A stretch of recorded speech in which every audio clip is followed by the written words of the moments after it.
அபி, ராகவ் எல்லாருமே சேர்ந்து ரெஸ்டாரண்ட் வராங்க. வந்த உடனே அபி அப்படி ஃபுல்லாக தேடுறாங்க. துணியெல்லாம் எடுத்து அப்படியே கழிச்சு போடுறாங்க. எதுக்காக நீ இப்படி பண்ணிட்டு இருக்க அப்படின்னு ராகவ் கேட்குறாரு. இல்லைங்க, என்னோட ஃபோனை காணோம் அப்படின்னு சொல்லிட்டு அப்படி ஃபுல்லாக எல்லா துணியும் எடுத்து போட்டு தேடிட்டு இருக்காங்க. இல்லைங்க, அவசரத்தில் ஃபோனை வீட்டில் வச்சுட்டு வந்துட்டேன் அப்படின்னு அபி சொல்கிறாங்க. சரி விடு, பரவாயில்ல, என்னோட ஃபோனை நீ யூஸ் பண்ணிக்கோ, வா எல்லாரும் அங்கே வெயிட் பண்ணிட்டு இருக்காங்க, வா போகலாம் அப்படின்னு சொல்லிட்டு ராகவ் சொல்கிறாரு. சரி இருங்க, இதெல்லாம் எடுத்து வச்சுட்டு வரேன் அப்படின்னு சொல்லிட்டு எடுத்து வச்சுட்டு போகிறாங்க. அங்கே எல்லாருமே சாப்பிட்றதுக்காக வெயிட் பண்ணிட்டு இருக்காங்க. அப்படியே முரளி பார்க்குறாரு. என்ன அபி, நீ வந்துட்டியா அப்படின்னு சொல்லிட்டு எல்லாருமே சேர்ந்து சாப்பிட்டுட்டு இருக்காங்க. சாப்பிடும்போது ரொம்ப சந்தோஷமாக சாப்பிட்டுட்டு இருக்காங்க. அப்போ ஆகாஷ் சொல்கிறாரு, இங்கே பாருங்கள், எல்லாருக்கும் சேர்ந்து கப்புள்ஸ் ட்ரிங்க்னு ஒன்று இருக்குது, அதை நீங்கள் குடிக்கணும் அப்படின்னு சொல்கிறாரு. அது எப்படி தெரியுமா, 2 பேரும் ஸ்ட்ரா போட்டு ஒரே ஒரு இதில் குடிக்கணும் அப்படின்னு சொல்கிறாரு. அதை பார்த்தோன்னே அப்படி முரளிக்கு கோவமாக வருது. என்னது இது, இப்படிலாம் பண்ணிகிட்ருக்கான் அந்த ஆகாஷ், அதுவும் ராகவ் அபி 2 பேரும் ஸ்ட்ரா போட்டு ஒரே இதில் குடிக்கணுமா, அப்படிலாம் நடக்கவே கூடாது அப்படின்னு சொல்லிட்டு அப்படி கோவமாக முறைச்சிட்ருக்காரு. இங்கே பாருங்கள், கண்டிப்பாக நீங்கள் எல்லாருமே அதை குடிக்கணும் அப்படின்னு சொல்லிட்டு இருக்காரு. அதுக்குள்ளே அபி எல்லாருமே சாப்பிட்டுக்கிட்டே இருக்காங்க. சாப்பிடும்போது காரம் தாங்க முடியாமல் அப்படியே அபி கத்துறாங்க. காரம் தாங்கலை அப்படின்னு சொல்லிட்டு உடனே முரளி ஓடி வராரு. ஓடி வந்து பக்கத்தில் இருக்க ஸ்வீட் எடுத்து கொடுக்குறாரு. இந்தாங்க அபி, இதை நீங்கள் சாப்பிடுங்க, உடனே உங்களுக்கு காரம் குறையும் அப்படின்னு சொல்லிட்டு அப்படியே ராகவ் பார்க்குறாரு. அஞ்சலி, அனு எல்லாருமே அப்படி கோவமாக பார்க்குறாங்க.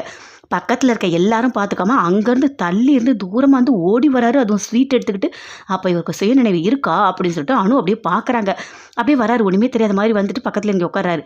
இங்கே பாருங்கள், பக்கத்தில் ஸ்வீட் இருக்கா, அவளே எடுத்து சாப்பிடுவா, நீங்கள் எதுக்கு அப்படி ஓடி வரீங்க அப்படின்னு சொல்லிட்டு அனு கேட்குறாங்க. ஐயோ மாட்டிக்கிட்டோமா என்ன, ஏதோ உணர்ச்சி வசப்பட்டு இப்படி வந்துட்டோமே அப்படின்னு சொல்லிட்டு அப்படியே பார்க்குறாரு. சுந்தரியும் பார்க்குறாரு. இவன் அப்பப்போ இப்படி தான் நடந்துக்கிறான், ஏன்னா இப்படி பண்ணுறானோ தெரியல, நல்லா மாட்டிப்பான் போல இருக்கு, இவன் திருந்தவே மாட்டான், எப்போ பார்த்தாலும் அபியை பற்றி யோசிச்சுட்டு இருக்கான் அப்படின்னு சொல்லிட்டு சுந்தரி ஒரு பக்கம் பயங்கரமாக கோவப்படுறாங்க. இங்கே பாருங்கள், எல்லாரும் ரெடியாக இருக்கீங்களா, கப்புள்ஸ் ட்ரிங்க் வரப்போகுது அப்படின்னு சொல்லிட்டு ஆகாஷ் சொல்கிறாரு. அதே மாதிரி வருது, எல்லாருக்குமே வைக்கிறாங்க. இங்கே பாருங்கள், ஒரே ஒரு கிளாஸ் 2 ஸ்ட்ரா போட்டு குடிக்கணும், சரியா, யார் ஸ்பீடாக குடிச்சு காலி பண்ணுறீங்களோ அவங்க தான் ஃபஸ்ட்டு, அதுக்கப்புறம் யாருமே குடிக்கக்கூடாது அப்படின்னு சொல்கிறாரு. அதை கேட்டோன்னே எல்லாருமே பார்க்குறாங்க. அப்போ முரளி யோசிக்கிறாரு, எப்படியா இருந்தாலும் அந்த அபி ராகவ் 2 பேரும் சேர்ந்து குடிக்க விடக்கூடாது, நாம தான் ஃபஸ்ட்டு குடிக்கணும், ஜெயிக்கணும் அப்படின்னு சொல்லிட்டு அந்த கோல்ட்ரிங்க்ஸ் வச்ச உடனே வேக வேகமாக குடிக்கிறாரு. பயங்கர வேகமாக குடிக்கிறாரு. முடிச்சிட்டோடனே சொல்கிறாரு, நான் தான் குடிச்சிட்டேன், நான் தான் ஃபர்ஸ்ட்டு அப்படின்னு சொல்கிறாரு. அதை பார்த்தோன்னே அதுக்கு மேலே யாரை குடிக்கக்கூடாது அப்படின்னு சொல்லிட்டு அக்கா சொல்கிறாரு. இங்கே பார்த்தீங்களா, நான் ஜெயிச்சிட்டேன் அப்படின்னு சொல்கிறாரு. அப்படியே பார்க்குறாரு அபி, உன்னை நான் குடிக்க விட்டுருவானோ, நீங்கள் 2 பேரும் சேர்ந்து குடிக்கலாம் கூடாது, அதனால தான் நான் ஸ்பீடாக குடிச்சு நான் ஜெயிச்சேன் பாத்தியா அப்படின்னு சொல்லிட்டு அப்படியே முரளி ரொம்ப சந்தோஷப்பட்டாரு. அப்படியே அஞ்சலியும் பார்த்து சிரிக்கிறாங்க. இவனா வேணும்னு தான் குடிச்சிருப்பான் இவன் அப்படின்னு சொல்லிட்டு அப்படியே சுந்தரி ஒரு பக்கம் முறைச்சிட்டு இருக்காங்க. அபி ராகவ் 2 பேருமே சேர்ந்து நடந்து போயிட்டே இருக்காங்க. அப்போ நிறைய பேசிகிட்டே இருக்காங்க. அப்போ அபி கேட்குறாங்க, நீங்கள் லவ் பண்ணியிருக்கீங்களா அப்படின்னு சொல்லிட்டு கேட்குறாங்க ராகவை. அப்போ அப்படியே யோசிச்சு பார்க்குறாரு. மதுவோட பேசுனது பழகினது எல்லாத்தையுமே யோசிச்சு பார்க்குறாரு. அப்படியே எதுவுமே பேசவே இல்லை.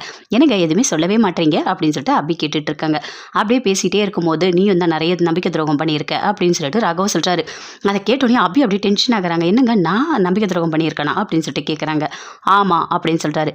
என்ன பண்ணியிருக்கன்றத நீங்கள் இப்போவே சொல்லுங்கள், உங்கள் வாழ்க்கையை விட்டு நான் போயிடுறேன் அப்படின்னு அபி சொல்கிறாங்க.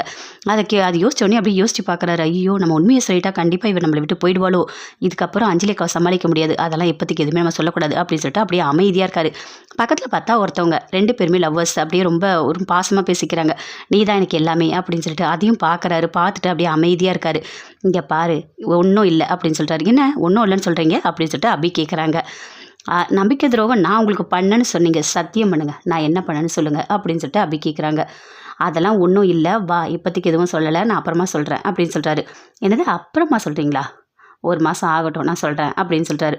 அப்போ 1 மாதம் கழித்து கண்டிப்பாக எனக்கு சொல்வீங்களா அப்படின்னு சொல்லிட்டு அபி கேட்குறாங்க. கையை நீட்டி சத்தியம் பண்ண சொல்கிறாங்க. நான் சத்தியமாக 1 மாதம் கழிச்சு சொல்கிறேன் அப்படின்னு சொல்லிட்டு சத்தியம் பண்ணுறாரு. கண்டிப்பாக சொல்லணும் அப்படின்னு சொல்லிட்டு அப்படி சொல்கிறாங்க. போகிறாங்க, போயிட்டு சுற்றி பார்க்கும்போது அங்கே ஃபால்ஸ்லாம் இருக்குது, சூப்பராக இருக்குங்க அப்படின்னு சொல்லிட்டு அப்படி இறங்கி போகிறாங்க. அங்கே அஞ்சலி எல்லாருமே அங்கே தான் இருக்காங்க. அப்படி போய் குளிப்போ அப்படின்னு சொல்கிறாங்க. இறங்கி போயிட்டு அப்படியே குளிக்கிறாங்க. அப்படியே பார்க்குறாரு முரளி. ராகவும் பின்னாடியே போகிறாரு. போனோடனே அப்படியே பயப்படுறாங்க. அபி, இங்கே என்னோட கையை பிடிச்சிக்கோவா அப்படின்னு சொல்லிட்டு கூப்பிடுறாரு. கூப்பிட்டு 2 பேருமே சேர்ந்து குளிக்கிறாங்க. இந்த முரளி பார்க்குறாரு. பார்த்தோன்னே அவ்வளோ கோவம் வருது. ஏன் அபியோட சேர்ந்து நீ குளிக்கிறியா அப்படின்னு சொல்லிட்டு அவ்வளோ கோவப்படுறாரு. அப்படியே திரும்பி அங்கேருந்து போகிறாரு. போயிட்டு அதுக்குள்ளே ரவுடிங்களுக்கு ஃபோன் பண்ணுறாரு. இங்கே பாருங்கள், இங்கே ஒரு பொண்ணை கடத்தணும் வாங்க அப்படின்னு சொல்லிட்டு கூப்பிடுறாரு. அதே மாதிரி அந்த ரவுடிங்க வராங்க. வந்தவொடனே பணத்தெல்லாம் கொடுக்குறாரு. இந்த பொண்ணை தான் கடத்தணும் அப்படின்னு சொல்கிறாரு. அதே மாதிரி அபி குளிச்சுட்டு இப்படி வராங்க. வந்தவொடனே அங்கேருந்து ஆளை வச்சு கடத்திடுறாரு. சுற்றி தேடுறாங்க எல்லாருமே. எங்கே அபியை காணும் அப்படின்னு அனு கேட்குறாங்க. இல்லையே, அந்த பக்கம் தானே போனா அப்படின்னு சொல்லிட்டு ராகவ் சொல்கிறாரு. இல்லையே, இங்கே காணுமே அப்படின்னு சொல்லிட்டு அஞ்சலி எல்லாருமே பதட்டப்படுறாங்க. எங்க அபிய காணோம் அப்படின்னு சொல்லிட்டு சுத்தி எல்லாருமே தேடுறாங்க. அபி கிடைக்கவே இல்ல. எங்க போயிருப்பா? இல்லையே! இந்த பக்கம் தான் போனா அப்படின்னு சொல்லிட்டு ராகவ் சொல்றாரு. எங்கன்னு சொல்லிட்டு எல்லாருமே அப்படியே பதட்டமா தேடிட்டு இருக்காங்க. ஆனா முரளி மட்டும் ரொம்ப சந்தோஷமா இருக்காரு. அபி இனிமே உங்க கையில கிடைக்கவே மாட்டா. உனக்கு எவ்ளோ தைரியம் தான் ஏன் அபியோட சேர்ந்தா குளிக்கிறா? எனக்கு பார்க்கும்போது எவ்ளோ கோவம் வந்தது. இனிமே நான் விடவே மாட்டேன் அப்படின்னு சொல்லிட்டு முரளி ரொம்ப சந்தோஷமா இருக்காரு. அபி வந்து அப்படி கத்திட்டே போறாங்க. வாயில துணி வச்சு கட்டி